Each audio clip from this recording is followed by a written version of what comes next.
tracés de cette magnifique cité orientale se perdent dans la nuit des temps. Mais, dès le VIe siècle, elle était déjà considérée comme la première ville du Yémen.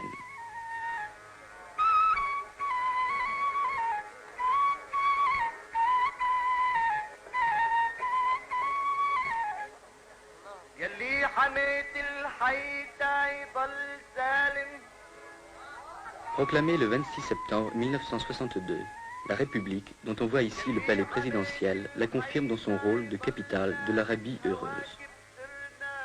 À l'occasion de la fête de la rupture du jeûne, une réception est organisée au palais du gouvernement. Son Excellence Al-Iriani se prête aimablement aux servitudes de la célébrité. Les notables viennent lui présenter leurs hommages,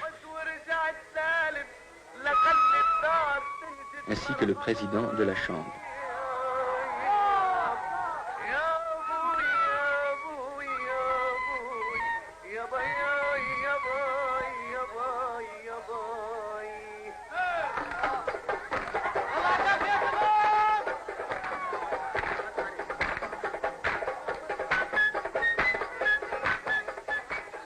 Le matin de cette journée de fête, les fidèles se sont rendus aux différentes mosquées de la ville, particulièrement à Mashhad, lieu de prière en plein air.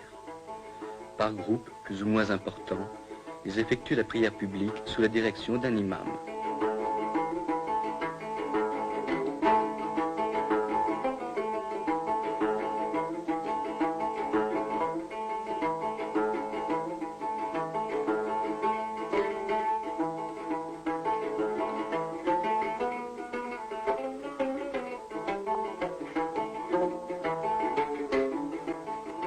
Pour cet ultime voyage, une déambulation dans la partie moderne de la ville est de rigueur.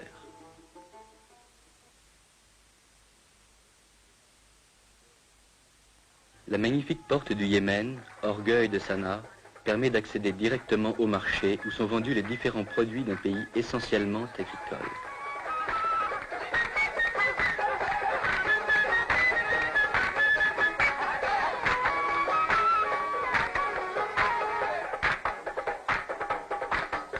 Toujours dissimulée au regard, la femme est parfois drapée de noir.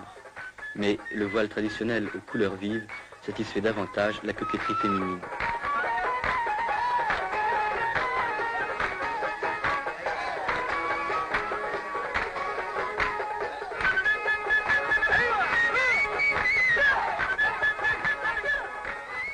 L'artisan yéménite travaille selon des méthodes ancestrales mais efficaces. Ces plats sont taillés d'une seule pièce dans la pierre tendre.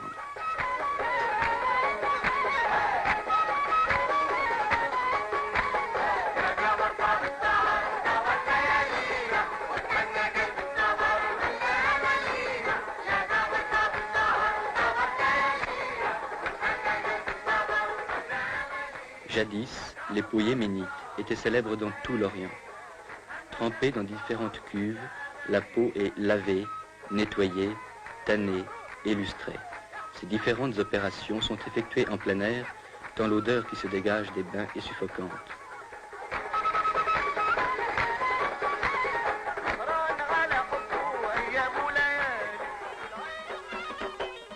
À l'occasion d'un mariage, jeunes et vieux exécutent les pas du Bara, la danse nationale yéménite.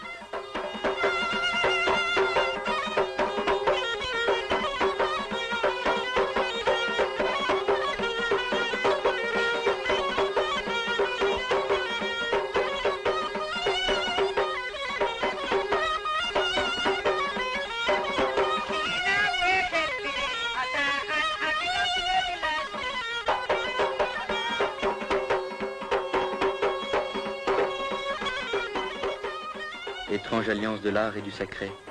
Les danseurs exécutent leurs pas à l'ombre du tombeau d'un ingénieur chinois décédé au service du Yémen.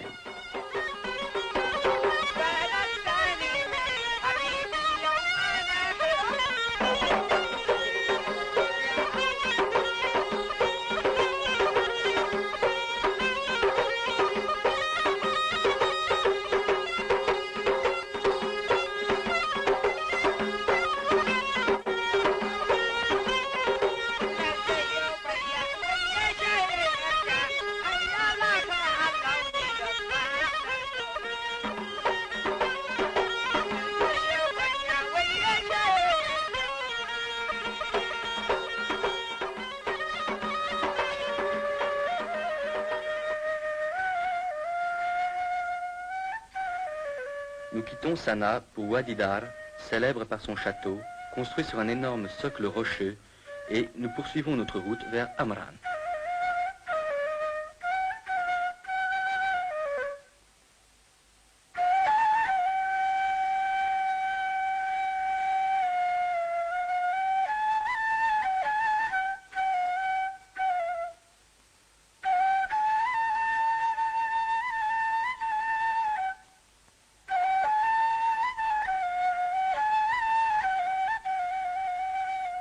Amran, gros bourg fortifié, garde encore ses anciens remparts en terre séchée.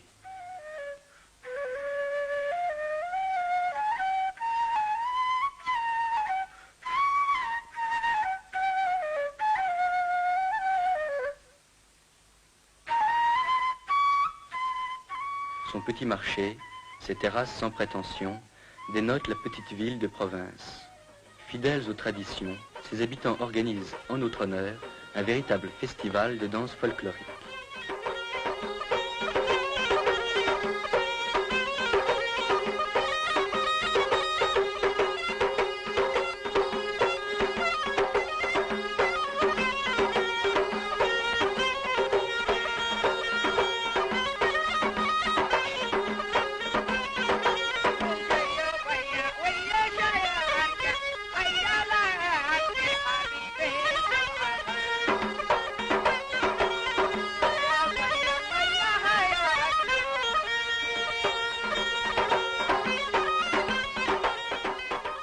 Les danseurs brandissent leur redoutable yambia, enroulent une serviette autour du bras gauche en guise de bouclier et exécutent un pas guerrier.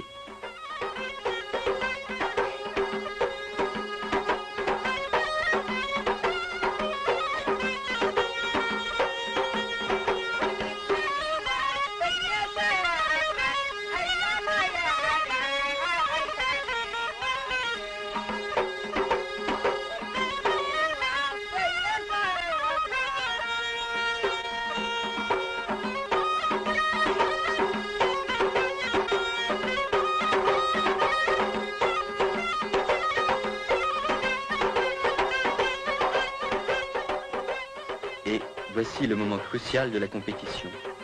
Il oppose les deux meilleurs danseurs du village.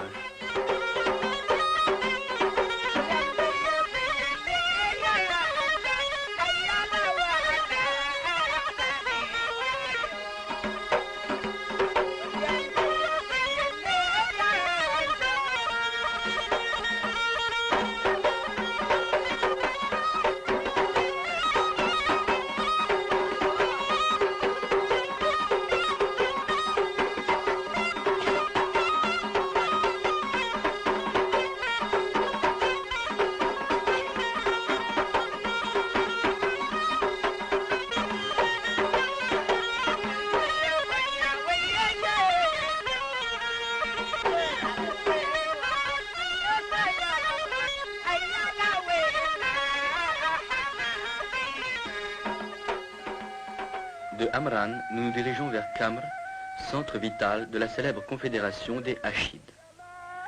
Admirons en passant cet ingénieux système de puisage où l'homme incite la bête au travail par le geste et par le chant.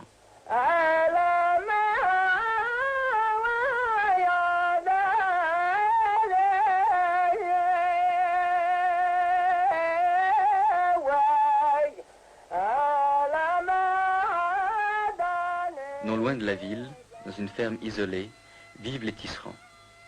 Ils appartiennent en effet à la catégorie humble de la population. Le tissage est une activité essentiellement masculine. C'est l'homme qui file et fabrique ces magnifiques tapis.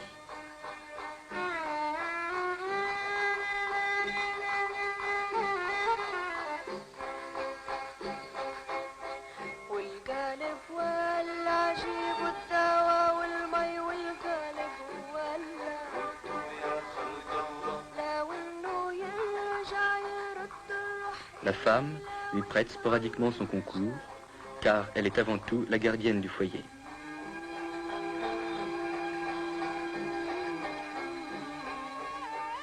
La petite ville de Kamr jouit encore de l'antique droit d'asile. Son marché hebdomadaire, durant lequel on observe une sorte de trêve sacrée, est le plus important de la région du Nord. Les villageois y viennent de loin pour y vendre les produits de leur ferme.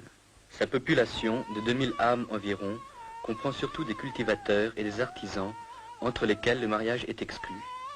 Les bouchers, comme les barbiers et les musiciens, appartiennent à la même catégorie sociale que les tisserands.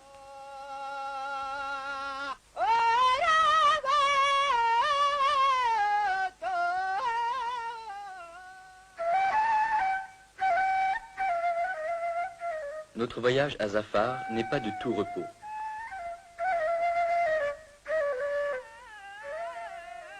Malheureusement, de l'ancienne capitale des Himéarites, dont les splendeurs furent souvent décrites par les chroniqueurs, il ne reste qu'un monticule rocailleux. Certaines maisons du nouveau village portent la marque du passé.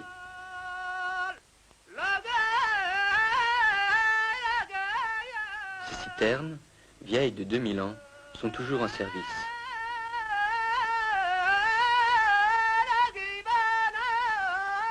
En descendant vers la plaine, le paysage devient moins austère et l'on est agréablement surpris par la fertilité du sol. De loin, on entend le chant ancestral du battage.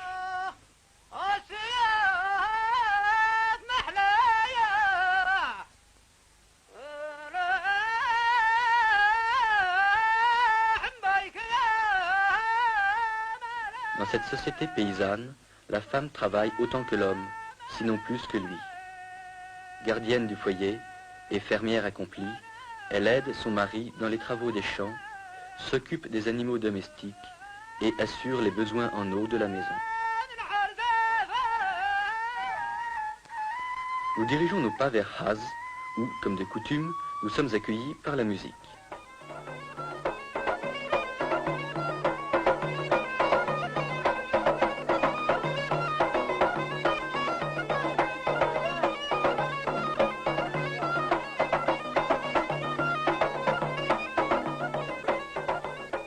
C'est un jour de marché et nous pouvons ainsi admirer le pittoresque des costumes et la variété des produits.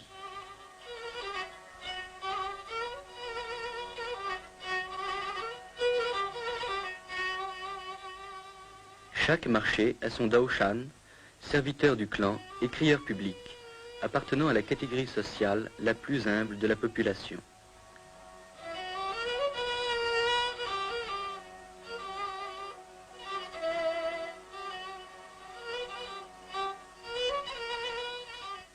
Le marché a aussi son juge, reconnaissable sur ses images à son bâton.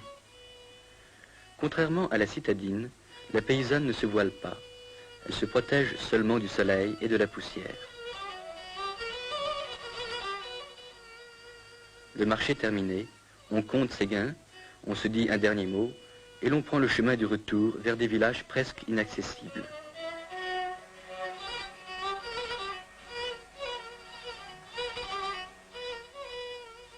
Instinct de défense, car c'est de la plaine qu'on tire ses moyens de subsistance. À la fin de notre visite, nous assistons à un grandiose spectacle de danse.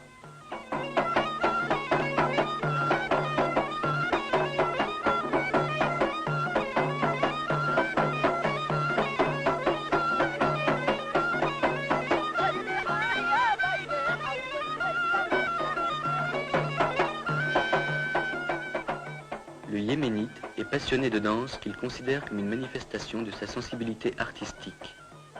Si le rythme et la cadence accusent une certaine monotonie, la chorégraphie est sujette à variation. Les exécutants miment un pas guerrier, alors que l'assistance, comme les combattants du tournoi, s'apprête à entrer en lice. Les danseurs imitent tous les gestes de l'attaque et de la défense. Avancent, reculent, frappent et sautent. Ils miment aussi l'attitude du vaincu qui marche presque sur les genoux pour implorer sa grâce au vainqueur.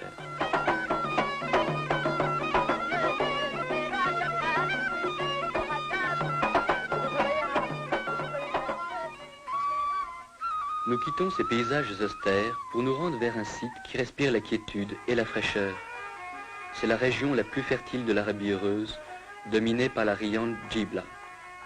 Aucune autre ville du Yémen ne lui est comparable, tant son charme est grand. Notre courte visite ne nous permet pas d'admirer toutes les beautés de cette cité qui fut jadis la capitale de la reine Arwa.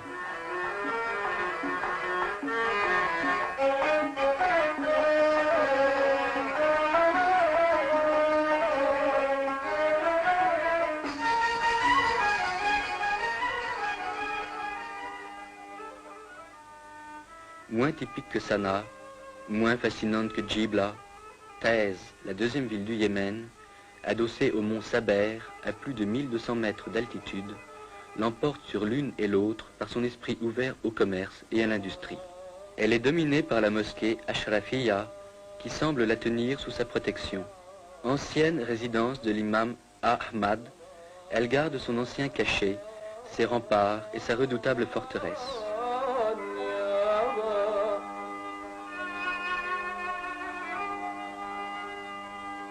Le palais de Salah vibre encore au souvenir de l'ancien souverain. Il en porte aussi la marque. À l'intérieur de ses murs sont gardés les lions du roi, descendants du couple offert jadis par le Négus.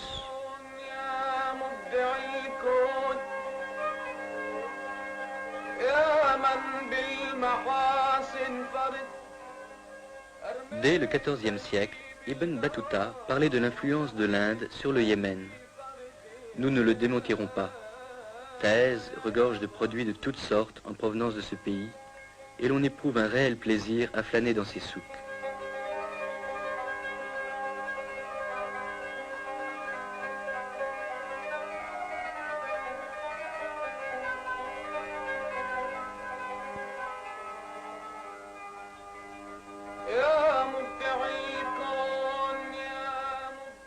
Un dernier coup d'œil et un regard nostalgique vers ces horizons lointains du pays de la reine de Saba.